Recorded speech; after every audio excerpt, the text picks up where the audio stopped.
You're listening to Soft Focus Sleep. I'm so glad you're here with me. Just make sure before we begin that you're somewhere you can safely rest.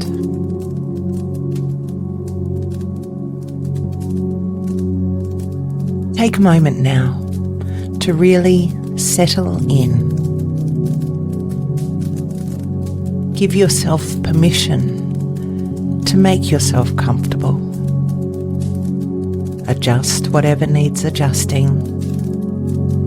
Shift about as much as you like until your body finds its place and you feel yourself supported.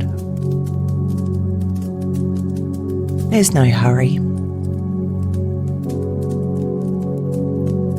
You've found your way here now. Out of everything the day has held, you've set this time aside just for rest. You're giving yourself permission now. Permission to rest. So let everything else grow soft and far away, and just be here. And that's all we're here for. We're not here to achieve anything. We're not here to get anywhere. We're here to simply rest. If sleep wants to come and find you somewhere along the way, it's welcome. There's nothing you have to do now, and nothing to get right. You don't even have to try to sleep. There's no exact way to do this. Your way is the right way. If thoughts drift in, that's fine. They can drift out again, all by themselves. You don't need to follow them. Every sound you hear from here on, the sounds of the room, the sounds of the night, and especially the sound of my voice, each sound can simply carry you a little further into rest. Nobody wants anything from you. Nobody needs anything from you. This is your time to drift and dream. My voice drifting, and you drifting with me. Let's begin.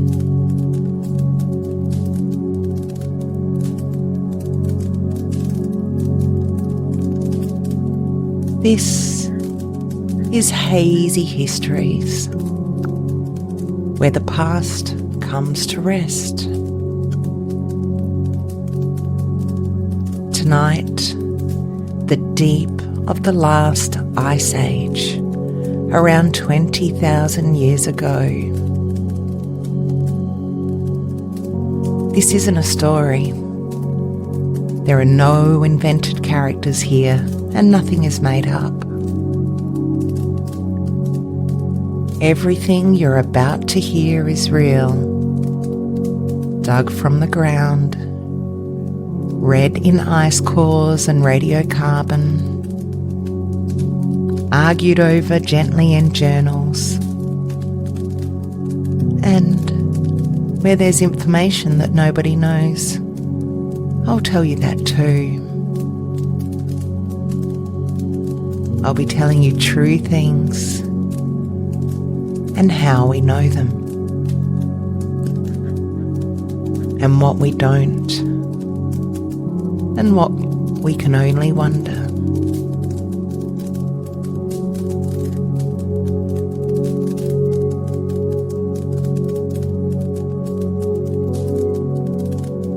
You don't need to hold on to any of it. The facts will do the work, and you get to just rest among them. If you drift off mid-sentence, that's the whole idea.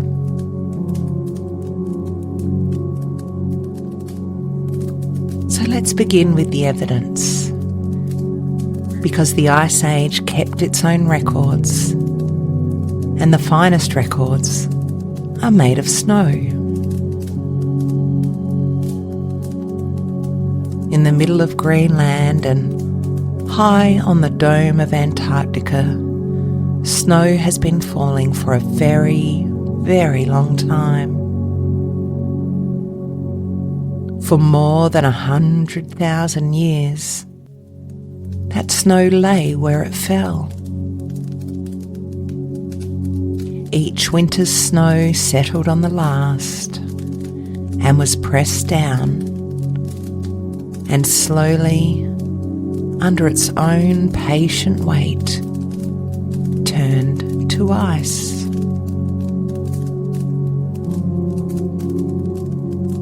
Summer snow and winter snow are subtly different, so the years formed visible bands, just like tree rings. Scientists drill into this archive with hollow drills, working down through the seasons, down past the year you were born, past the building of Rome, past the first cities, kilometres down, and they draw up long, gleaming cylinders of ancient ice. In Greenland, this ice record runs back more than 100,000 years. In Antarctica, the oldest cores reach back the better part of 1 million years.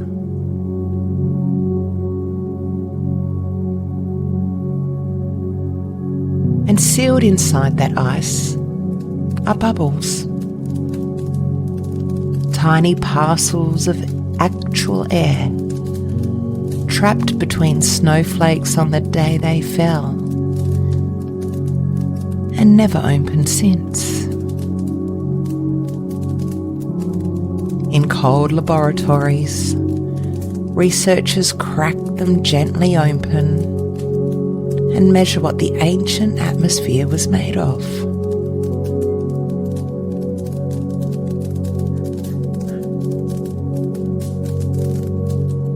The water of the ice itself carries a chemical signature. The balance of heavier and lighter forms oxygen shifts with temperature. So the ice remembers how cold the sky was when it was snow.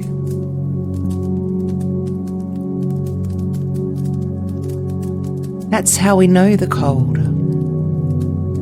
Not from legend, but from ledger.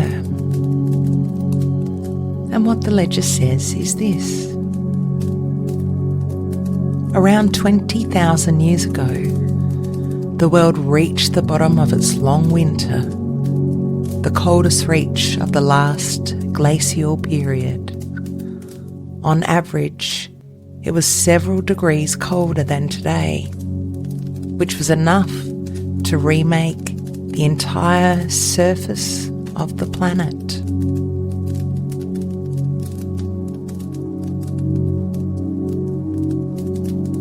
And so here's the strangest entry in the record. During the deep of the Ice Age, the sea was missing. Not gone. Lent. so much of the world's water was stacked on the land as ice that the oceans everywhere stood roughly 120 metres lower than tonight. Countries had different shapes. Britain was not an island. Between it and Europe lay a wide, low, living country of rivers and marshes that archaeologists now called Doggerland. It's a strange name for a country. However, it comes from the Dogger Bank, the great sandbank that lies beneath those waters, named centuries ago for the little Dutch fishing boats, doggers, that worked the cod grounds above it. The drowned land took its name from the boats that sailed over it. And it was not only land the low seas uncovered. Asia and Alaska joined hands across what is now the Bering Strait. Australia and New Guinea were one country.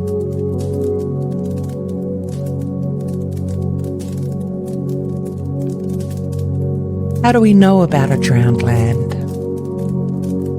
Because the North Sea keeps returning the evidence.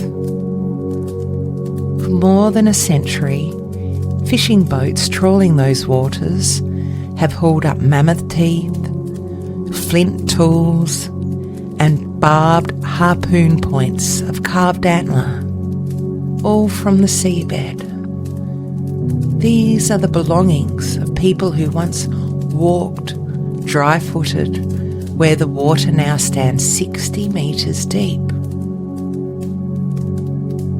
Marine geologists have mapped Doggerland's buried riverways with sound. Sonar surveys reading the drowned hills through the water. A whole quiet country resting under the waves, still handing up its secrets, one fishing net at a time.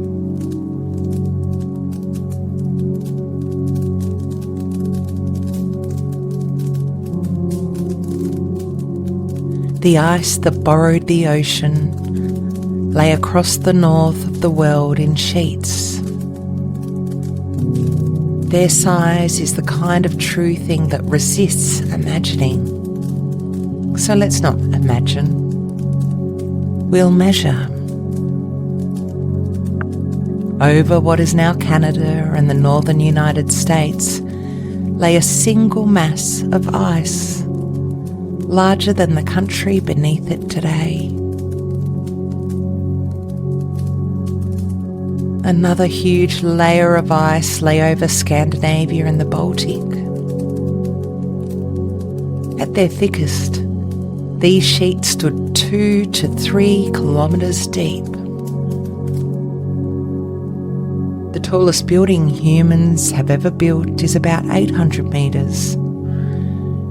Stand that on Ice Age ground, stack a second on top of it, and a third on top of that, and the surface of the ice would still be above you. We know their depth partly from the wreckage they left, the scratches in the bedrock, the long ridges of carried stone, and partly from something stranger. The land itself remembers. Ice that pressed heavy on the earth's crust down into the softer rock beneath, the way a sleeper presses into a mattress. And when the ice left, the land began to rise back. It It's still rising. Parts of Scandinavia and Canada lift by about a centimetre a year. Every year, 20,000 years later, measured now by satellites to the millimetre. The mattress is still softly refilling from a weight that left before the first city was built. The ice moved, slowly, hurrying nowhere, an inch at a time, patient.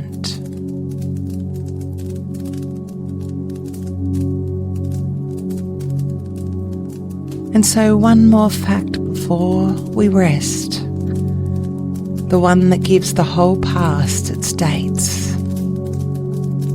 Every living thing, every plant, every animal, even you, takes in carbon all its life. A tiny harmless fraction of that carbon is a form called carbon-14. It's made high in the atmosphere by cosmic rays, and it's very slightly unstable. While you live, you keep topping it up. When any creature dies, the topping up stops, and the carbon-14 it holds begins with perfect patience to fade. Half of it gone in about 5,700 years. Half of what remains from that in the next 5,700. Steady as a clock that nothing on earth can hurry or slow. So when archaeologists lift a bone or a charred seed from an ice age hearth, they can measure how much carbon-14 is left. And they read from that quiet fading how long ago the living stopped. That is radiocarbon dating. It's why we can say 20,000 years and mean it. Not as a guess, but as a measurement. Checked against tree rings and the ice core pages, and found again and again to agree. Every date in tonight's episode rests on that little carbon clock, fading gently in everything, everywhere, including at this moment, in the palm of your hand, requiring from you absolutely nothing.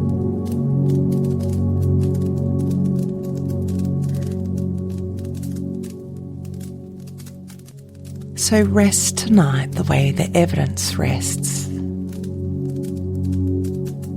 The air of the Ice Age, still sealed in its bubbles.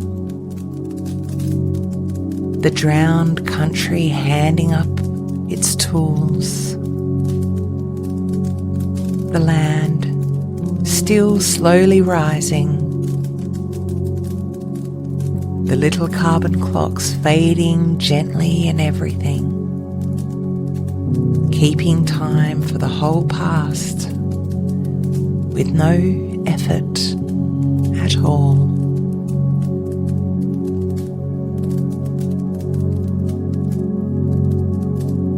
Nothing in this story ever hurried. Neither should you.